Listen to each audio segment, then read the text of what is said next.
270 लोग जो हजारीबाग से गिरफ्तार करके जेल भेजे गए थे, कुछ और लोग जो अन्य अलग अलग जगहों से गिरफ्तार करके जेल भेजे गए थे, बीपीएससी ने अभी तक उन सभी लोगों को प्रतिबंधित नहीं किया है।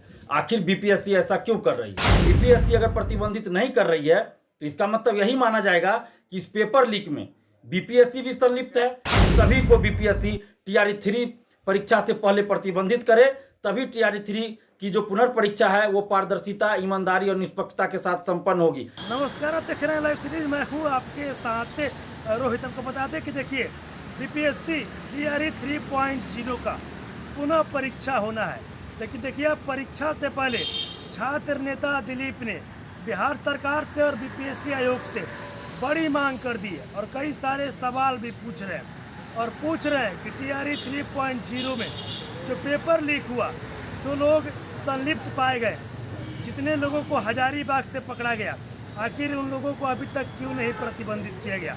क्या कुछ कह रहे हैं छात्र नेता दिलीप?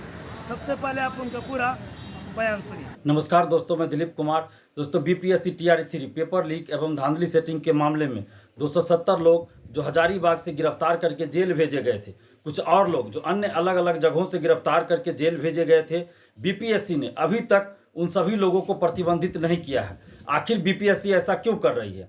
जब ये लोग धांधली सेटिंग पेपर लीक में संलिप्त पाए गए, इनको जेल भेजा गया, इसके बावजूद भी बीपीएससी प्रतिबंधित क्यों नहीं कर रही इन लोगों को? जबकि पिछले साल कुछ अन्य परीक्षाओं में कदाचार में संलिप्त पाए गए कुछ लोगों को बीपीएससी ने 2 साल, 3 साल, 5 साल के लिए प्रतिबंधित किया था। यहाँ तक कि टीआरई 1 के समय जब कुछ अभ्यर्थी मीडिया में अपनी बातों को रख रहे थे और बीपीएससी पे धांधली सेटिंग का आरोप लगा रहे थे, अपनी बातों को रख रहे थे, अपनी मांगों को रख रहे थे, तो 582 अभ्यर्थियों को बीपीएससी ने प्रतिबंधित कर दिया था, जबकि वो मीडिया में अपनी बात रख रहे थे। लेकिन यहाँ जब पेपर लीक में संलिप्त पाए गए हैं और पटना पुलिस ने, आर्थिक अपराध इकाई ने गिरफ्तार करके जेल तक भेज दिया, इसके बावजूद भी बीपीएससी ने अभी तक प्रतिबंधित क्यों नहीं किया है? क्या टीआरई 3 की पुनर्परीक्षा होगी तो ये जो लोग 270 और अन्य लोग जो गिरफ्तार हुए पेपर लीक के मामले में, ये लोग जब पुनर्परीक्षा देंगे तो क्या ये लोग फिर से उसमें सेटिंग नहीं करेंगे? फिर से ये पेपर लीक नहीं करवाएंगे? अगर इनको पेपर नहीं मिलेगा, आंसर नहीं मिलेगा, तो कोई और तरीका अपनाएंगे, सेंटर मैनेज करेंगे, या फिर बाद में ओएमआर सीट रंगवाएंगे। किसी न किसी तरह से ये लोग धांधली सेटिंग करेंगे ही। आखिर बीपीएससी लोगों को प्रतिबंधित क्यों नहीं कर रही है? बीपीएससी अगर प्रतिबंधित नहीं कर रही है तो इसका मतलब यही माना जाएगा कि इस पेपर लीक में बीपीएससी भी संलिप्त है और बीपीएससी को इन लोगों ने पैसा पहुंचाया होगा, बीपीएससी के अधिकारियों को पैसा पहुंचाया होगा इन लोगों ने, तभी तो बीपीएससी इन लोगों को प्रतिबंधित नहीं कर रही है। आखिर जब तक इन लोगों को प्रतिबंधित नहीं किया जाएगा जो पेपर लीक में संलिप्त पाए गए, तो फिर पुनर्परीक्षा कैसे सही से होगी? कैसे मान ले कि पारदर्शिता के साथ, निष्पक्षता के साथ टीआरई 3 की पुनर्परीक्षा होगी? नहीं माना जा सकता। जब तक कदाचार में, पेपर लीक में, धांधली सेटिंग में संलिप्त लोगों को जो गिरफ्तार किए जा चुके हैं, जेल भेजे जा चुके हैं, उन लोगों को बीपीएससी प्रतिबंधित नहीं करती है, तब तक टीआरई 3 की पुनर्परीक्षा निष्पक्षता, ईमानदारी और पारदर्शिता के साथ नहीं हो सकती।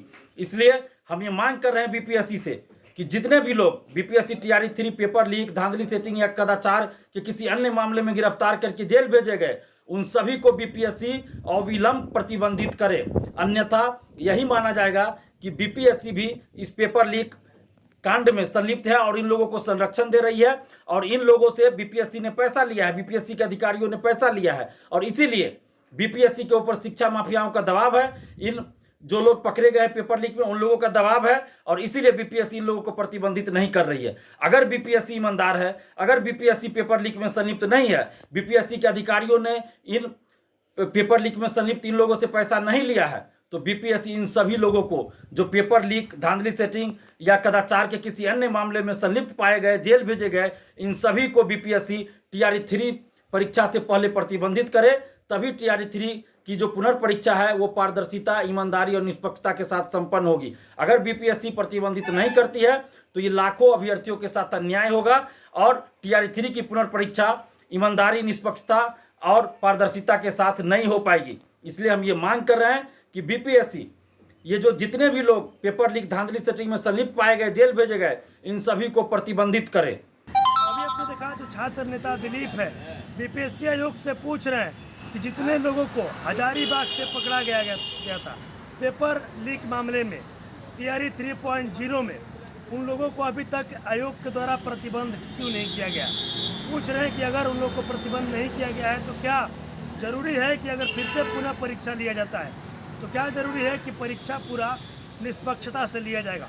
और भी क्या कुछ कहना था छात्र नेता दिलीप का, वो अपने इस वीडियो में देखा है। बस इस तरह की तमाम खबरों के साथ अपने साथ जुड़े रहे।